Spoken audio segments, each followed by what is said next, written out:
Good morning, students. Next topic is decomposition reaction. Decomposition reaction, decomposition यानी नाम से ही पता चलता है कि कुछ चीज डिकम्पोज हो जाना, ब्रेक हो जाना. So a reaction in which one reactant, जिसमें एक रिएक्टेंट जो है वो 2 या मोर देन 2 प्रोडक्ट्स में ब्रेक हो जाता है, तो that is called decomposition reaction. For example A B एक रिएक्टेंट है. ए बी इस रिएक्टेंट को 2 पार्ट्स में ब्रेक कर दिया गया, ए प्लस बी. प्लस साइन जो है वो सेपरेट करता है इन पार्ट्स को या सब्सटेंसेस को. सो इस रिएक्शन में ए बी ब्रेक हो गया ए और बी में डिकम्पोजिशन के बाद. कुछ और एग्जांपल्स हैं, जैसे वाटर का इलेक्ट्रोलिसिस करेंगे, H2O है. H2O को अगर हम ब्रेक करेंगे तो H2O डिकम्पोज हो जाएगा, हाइड्रोजन सेपरेट हो जाएगा and oxygen also. Calcium carbonate है, वो डिकम्पोज हो जाएगा कैल्शियम ऑक्साइड में और कार्बन डाइऑक्साइड में. CaCO3 है, यहाँ से कैल्शियम अलग और कार्बन डाइऑक्साइड अलग. Next is oxidation reduction reaction. The reaction which involve the transfer of electron between two reactant. उसे हम बोलते हैं ऑक्सीडेशन. यानी क्या होता है इसमें, किसका ट्रांसफर होता है, इलेक्ट्रॉन्स का. किसके बीच में, रिएक्टेंट्स के बीच में.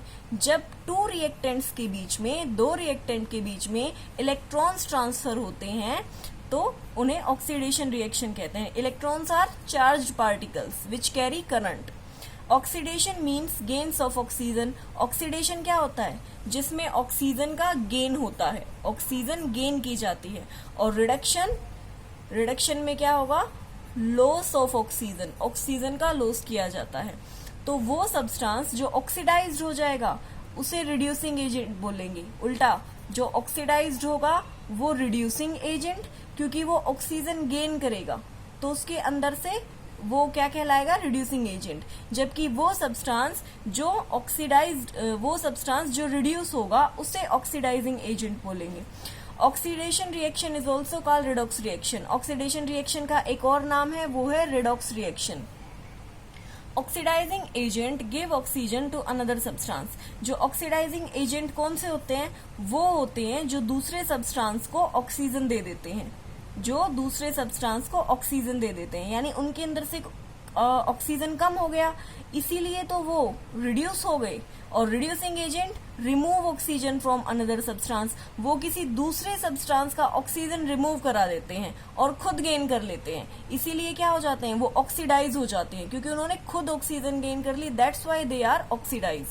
कुछ एग्जाम्पल्स हैं, in the extraction of iron from its ore. जब हम इसके और से यानी अयस्क से जब हम आयरन निकालते हैं तो दोनों टाइप की रिएक्शन होती है, रिडक्शन भी और ऑक्सीडेशन भी साइमल्टेनियसली चलती है. साइमल्टेनियस मतलब है साथ साथ और लगातार, तो इसे क्या कहते हैं, redox reaction. For example iron का मैंने बताया था, आयरन का फॉर्मूला होता है सिंबल होता है Fe यानी फेरस.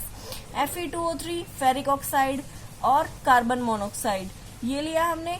अब यहाँ पर Fe जिसके पास ऑक्सीजन थी वो लूज हो गई, जिसके पास ऑक्सीजन थी वो निकल गई और यहाँ पे खाली क्या बचा, Fe. इसके ऑक्सीजन प्रोडक्ट में नहीं आई ना, तो ये खाली बचा Fe फेरस. और जिसके पास 1 ऑक्सीजन थी, ये ऑक्सीजन इसके पास आ गई तो ये 2 हो गई. तो रिडक्शन किस में हुआ, रिडक्शन इसमें हुआ, क्योंकि इसकी ऑक्सीजन चली गई, रिड्यूस हो गई, तो दिस इज कॉल्ड रिडक्शन. और इसमें ऑक्सीजन एक्स्ट्रा आ गई, so this is called oxidation. Similarly one more example is here 4CO2 carbon dioxide और हाइड्रोजन. अब कार्बन डाइऑक्साइड इसमें ऑक्सीजन है, इसका मतलब ये अपनी ऑक्सीजन किसको देगा, H2 को. तो इसने अपनी ऑक्सीजन निकाली, कार्बन CO बच गया, और यहाँ पर ये ऑक्सीजन 2 थी तो यहाँ पे इसने 1 निकाल के यहाँ पे दे दी ऑक्सीजन को, तो यहाँ पे रिडक्शन हुआ. और here you can see oxidation, क्योंकि हाइड्रोजन ने एक ऑक्सीजन गेन की है from the carbon dioxide. Next is separation of soluble solid. कुछ सॉलिड इम्प्योरिटीज होती हैं जो वाटर में कम्प्लीटली डिसॉल्व हो जाती हैं, हम उन्हें इजीली सेपरेट नहीं कर सकते by using some common method. तो कुछ मेथड्स हैं जिनका यूज करके हम उन सोल्यूबल सॉलिड इम्प्योरिटीज को सेपरेट कर सकते हैं. तो फर्स्ट मेथड इज एवेपोरेशन. आप सब इवेपोरेशन को अच्छे से जानते हैं। इवेपोरेशन क्या है? जिसमें लिक्विड किस में कन्वर्ट हो जाता है? वेपर में। कब होगा? जब उसे हीट मिलेगी या गर्म करेंगे। इवेपोरेशन कंटिन्यू होता रहता है नेचर में, wherever water is present, जहां पर भी वाटर प्रेजेंट है, बिकॉज सन हीट क्या करती है? उस वाटर को हीट करेगी, गर्म करेगी, और इवेपोरेशन कंटिन्यू होगा।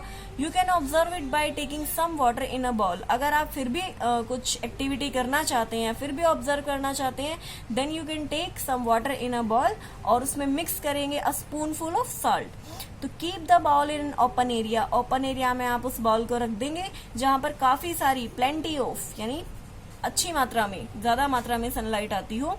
Observe the ball after an hour. 1 घंटे बाद आप उसे ऑब्जर्व करेंगे। देन आप ये नोटिस करेंगे कि वाटर जो है वो कुछ वाटर इवेपोरेटेड हो चुका है, और जो शुगर आपने डाली या फिर आप उसने साल्ट मिक्स किया था, उसके जो क्रिस्टल्स हैं वो एज इट इज आपके बॉल में नीचे रह गई हैं। Next is crystallisation. The process of deriving large crystal of pure substance from their solutions is called crystallization। यानी कुछ बड़े अमाउंट के क्रिस्टल्स, जैसे शुगर के क्रिस्टल्स होती हैं, चीनी होती है, तो वो क्रिस्टल्स कहलाते हैं। तो कुछ बड़े अमाउंट के क्रिस्टल्स को डिराइव करना प्योर सब्सटेंस से, वो क्रिस्टल्स जो है वो प्योर होते हैं, इम्प्योर नहीं होते, उनके सॉल्यूशन से उन्हें क्रिस्टल्स निकाले जाते हैं, इसे क्रिस्टलाइजेशन बोलते हैं। ये एक फिजिकल चेंज है। जैसे हमें साल्ट के क्रिस्टल मिलते हैं इवेपोरेशन से, sea water, you know very well कि हमें साल्ट कैसे मिलता है? From the sea. ठीक है, तो कैसे मिलता है? बाय इवेपोरेशन मेथड मिलता है।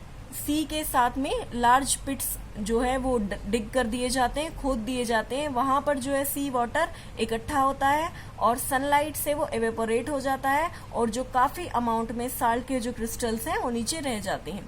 Honey form the honey bees is also an example of crystallisation. जो शहद बनाती है मधुमक्खियां, वो भी क्रिस्टलाइजेशन का एक एग्जाम्पल है, क्योंकि बीज क्या करती हैं? हनी कॉम में हनी बनाती हैं, तो इट्स अ लिक्विड। जब वो हनी बनाती हैं तो वो लिक्विड होता है, और जब वो छत्ते में स्टोर होता है तो शुगर मॉलिक्यूल्स के जो शुगर मॉलिक्यूल्स होते हैं हनी में, वो थोड़े से सॉलिड फॉर्म होना शुरू हो जाते हैं, क्रिस्टल्स बनना शुरू हो जाते हैं, तो इसे हम बोलते हैं क्रिस्टलाइजेशन।